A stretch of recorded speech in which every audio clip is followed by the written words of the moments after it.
Aku Bukan Untukmu, Chapter 8, Harapan Reno. Reno bergegas menyiapkan CV untuk ia bawa ke pabrik. Setelah semua dokumen lengkap, tanpa membuang waktu lagi, Reno langsung beranjak pergi, membawa semua dokumen yang diperlukan. Melihat putranya yang pergi dengan terburu-buru, Anita kembali menegur Reno. "Kau mau pergi kemana lagi?" "Pabrik." Lagi-lagi, Reno hanya menjawab singkat pertanyaan ibunya itu. Anita mengerjit. "Pabrik? Apa dia mau melamar pekerjaan?" gumamnya. "Baguslah, kalau memang seperti itu, setidaknya dia punya penghasilan untuk menyenangkan dirinya sendiri." Anita tersenyum sambil memandangi punggung Reno yang semakin menjauh sampai menghilang dari pandangannya. Di lampu merah menuju pabrik, Reno kembali bertemu dengan seorang anak jalanan yang mengamen bersama adik perempuannya. Melihat kedua anak itu, Reno kembali teringat pada Sena yang merasa iba kepada mereka. Reno kembali teringat saat Sena sengaja mengajaknya pergi membeli makanan untuk kedua anak itu. Ingin sekali Reno memberi mereka uang, tapi jangankan untuk memberi, untuk dirinya sendiri saja tidak ada. Sehingga Reno hanya bisa mengatupkan kedua tangannya meminta maaf kepada kedua anak malang itu. Reno lalu bergumam dalam hatinya, "Andai saja aku memiliki uang, aku akan ajak mereka makan di restoran."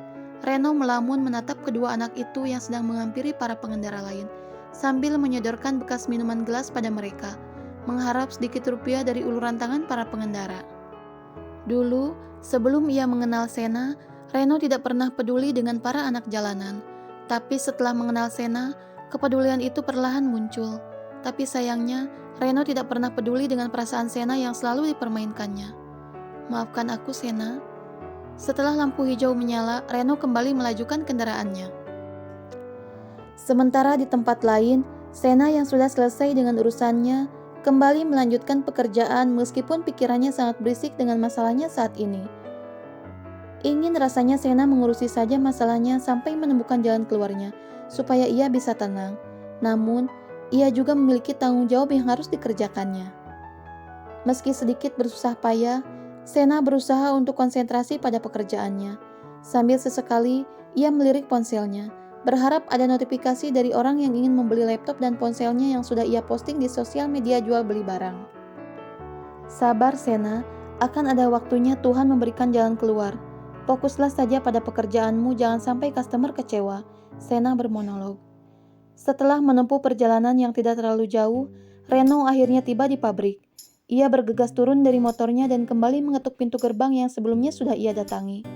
Terdengar suara kunci pagar yang dibuka, dan seorang security pun keluar. Kebetulan, security yang membukakan pintu adalah security yang sama yang ia temui tadi. Reno tersenyum pada security itu. "Permisi, Pak. Saya yang tadi ke sini. Saya ingin menaruh lamaran di sini," ujarnya. "Sudah bawa CV dan dokumen lainnya?" tanya security itu. "Sudah, Pak. Ini CV dan dokumen lainnya." Reno memberikan map berwarna biru yang dibawanya pada security itu. "Baiklah, aku akan segera memberikannya pada HRD. Nanti lamaranmu akan masuk ke dalam antrian. Kalau kriterianya udah sesuai, HRD akan segera menghubungimu," terang security itu menjelaskan. "Baik, Pak. Terima kasih.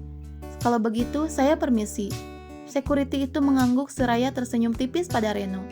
"Semoga saja aku bisa diterima bekerja," batinnya sambil menaiki sepeda motor, lalu memacunya meninggalkan tempat itu.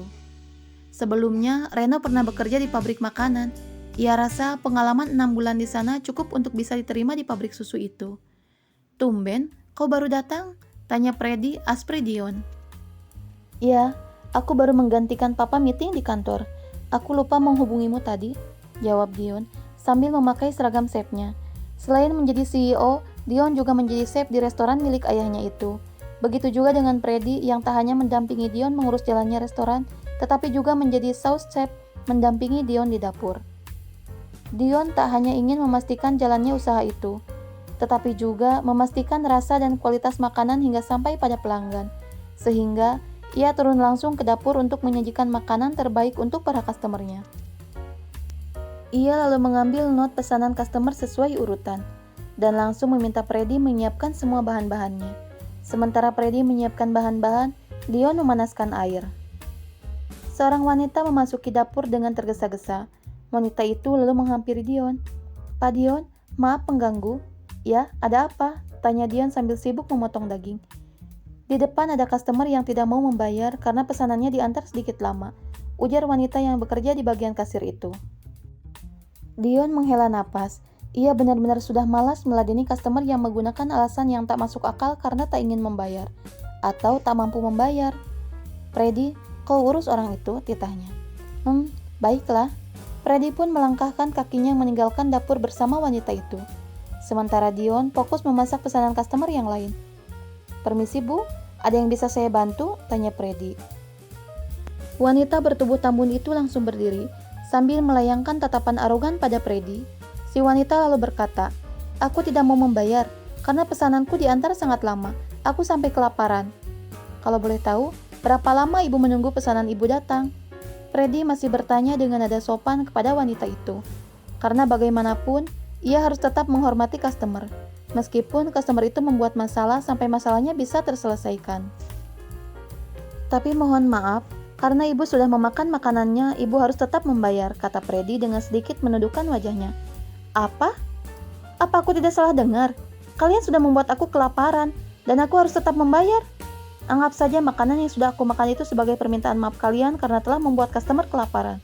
Raut wajah wanita itu terlihat sangat kesal. Baiklah kalau begitu, berapa lama ibu menunggu pesanan ibu datang?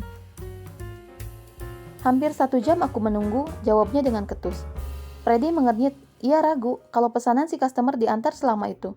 Tunggu sebentar, saya akan cek CCTV terlebih dahulu, ujar Freddy. Kenapa harus cek CCTV? Kau pikir aku berbohong? Kau pikir aku tidak punya uang untuk membayar, hah? Geramnya sambil berkacak pinggang. Kemarahan wanita itu menjadi pusat perhatian para customer lain yang sedang menyantap makanan. Bukan seperti itu, Bu. Mohon maaf sebelumnya. Tapi itu sudah peraturannya. Kita cek CCTV sebentar ya. Kalau memang pesanan ibu diantar hampir 1 jam, ibu boleh tidak membayar, jelas Freddy. Halah, aku tidak punya waktu menunggumu mengecek CCTV. Ia lalu mengeluarkan dompet dari dalam tasnya, kemudian melempar 2 lembar uang 100.000 ke wajah Freddy sambil berkata, "Nih, aku bayar makanannya. Tapi ingat, kalian sudah kehilangan 1 customer kalian." Wanita itu langsung bergegas pergi dari hadapan Freddy dengan sangat marah. Freddy memunguti uang itu sambil menghela napasnya. Wanita itu melirik tajam pada para customer lain yang sedang membicarakannya sambil terus berjalan keluar. Ia lalu menghampiri sang anak yang sudah menunggunya di luar. "Bagaimana, Ma? Berhasil?" tanya gadis itu. "Tidak, Mama tetap membayar makanannya. Karena mereka akan mengecek CCTV," jawabnya sedikit ketus karena rencananya untuk tidak membayar sudah gagal. "Ya, Mama tidak jadi membelikan aku tas itu kalau begitu, karena uangnya pasti kurang." Gadis itu mengerucutkan bibirnya. "Ya sudah, lain kali saja.